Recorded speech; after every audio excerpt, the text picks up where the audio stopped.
El siguiente salto y paso dentro de nuestra introducción al CSS va a ser muy importante, puesto que nos introducimos dentro de lo que se denomina el modelo de caja, situación y metodología, que es importantísima e imprescindible para entender el desarrollo y el diseño de interfaces con CSS actual. ¿Qué es esto del modelo de caja en CSS? Bueno, pues es la definición o es tener en cuenta que todo en nuestro diseño tiene que ver con una caja. Cuando hemos estado abriendo las herramientas de inspección, hemos visto que se iban marcando conforme íbamos seleccionando, ahora lo veremos con un ejemplo, cada uno de las zonas que habíamos marcado con una etiqueta y que después habíamos cambiado su diseño con el CSS. Esas zonas se denominan cajas y ya veremos que tienen diversas partes. Veis las dos representaciones, una plana que podéis ver a la izquierda y otra más por capas que veremos poco a poco cuando vayamos introduciendo los diferentes elementos, las diferentes propiedades que podemos utilizar con CSS. Pero es más o menos comprensible que todas esas etiquetas, todas nuestras partes, nuestras zonas de nuestro diseño estén consideradas como esa caja.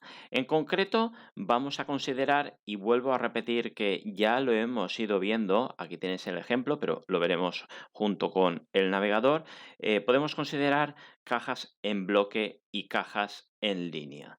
Vamos a ver las definiciones de cada una de ellas. Elementos típicamente de bloque son los títulos o el párrafo, y en el que la caja va a forzar un salto de línea, como veíamos en los ejemplos. Además, se va a extender en en toda la línea para llenar todo el espacio disponible. Además, también se va a mantener el width y el height, es decir, altura y anchura, aunque ocupe toda la línea, provocando ese salto de línea al llegar al final, aunque el width no sea completo.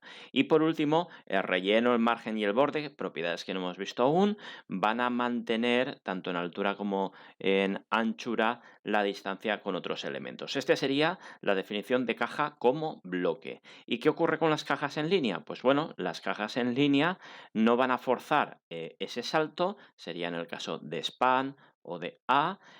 Las propiedades width y height no se aplican, es decir, mientras que en el caso anterior sí que teníamos esa definición y por lo tanto van a ocupar ese tamaño y esa altura, aquí no. También se aplica el relleno, margen y bordes en el vertical, pero no va a mantener alejadas de otras líneas, de otros elementos, y además sí que se aplica el relleno, margen y bordes en horizontal y sí que van a mantenerlo.